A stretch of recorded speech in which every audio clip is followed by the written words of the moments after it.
Forties hospital Mohali की neuro modulation team के सदस्य doctor Anubhav Jindal, additional director neurosurgery doctor Nitish Sabal, consultant neurology doctor Vivek Gupta, additional director neuro radiology doctor Abhishek Prasad, head radiology department doctor Hardeep Singh, department of mental health and behaviour science और doctor Bhupendrajeet Waraich, department of mental health and behavioural sciences ने Parkinson's रोग से प्रभावित 2 बुजुर्ग रोगियों पर deep brain stimulation का सफलतापूर्वक संचालन किया।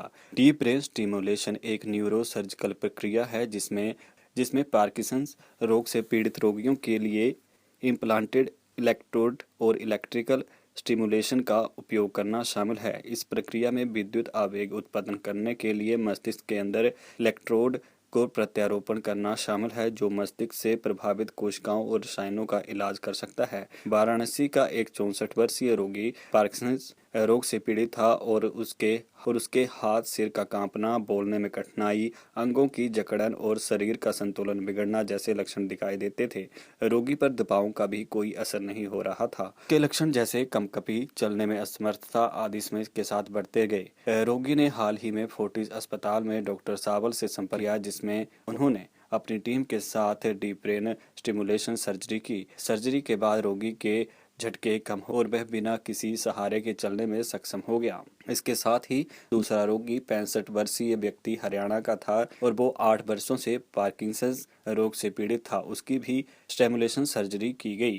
पार्किंसंस वर्ल्ड पार्किंसंस डे है, इस करके की हैगी एंड हमने पिछले 3-4 महीने में ये 2 पेशेंट ट्रीट किए हैं, जय कुमार और राम सुधार जी, और इनका इफेक्ट दिखाने के लिए भी ये प्रेस कॉन्फ्रेंस की है, ताकि हम ये समझ सकें कि ये ऐसी कोई टेक्निक नहीं है या न्यूरो सर्जरी नहीं है जिसमें बहुत ज़्यादा रिस्क हो, और ये ऐसी सर्जरी है जो जागते में होती है।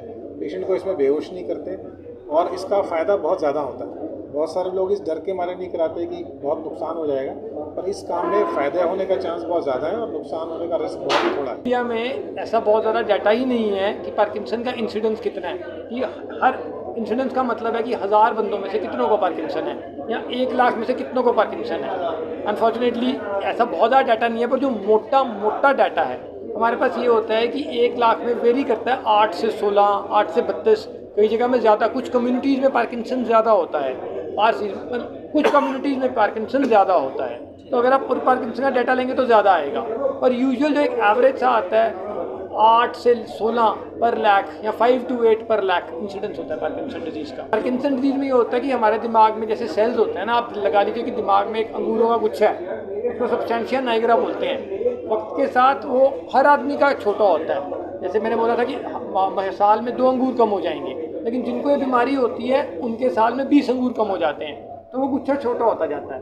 जब वो गुस्सा 80% वो गुच्छा छोटा हो जाता है, तब पार्किंसन का पहला सिम्टम आता है। ये बात जानना ज़रूरी है। 80% सेल मर चुके होते हैं तब पार्किंसन का पहला सिम्टम आता है, और वो 20% सेल ही काम चलाते हैं दवा की मदद से, लेकिन वो भी मरते रहते हैं। मरना नहीं बंद होता, कोई दवा कोई सर्जरी नहीं बंद कर सकती। तो जब सेल्स बहुत कम आ जाते हैं तो पेशेंट को बहुत ज़्यादा दिक्कत हो जाती है। वहाँ पे DBS स्टेप इन करता है, क्योंकि DBS अगर दवा मैकेनिज्म A है तो DBS मैकेनिज्म 2 है। DBS का दवा वाले मैकेनिज्म से लेना देना नहीं है, इट इज़ इंडिपेंडेंट।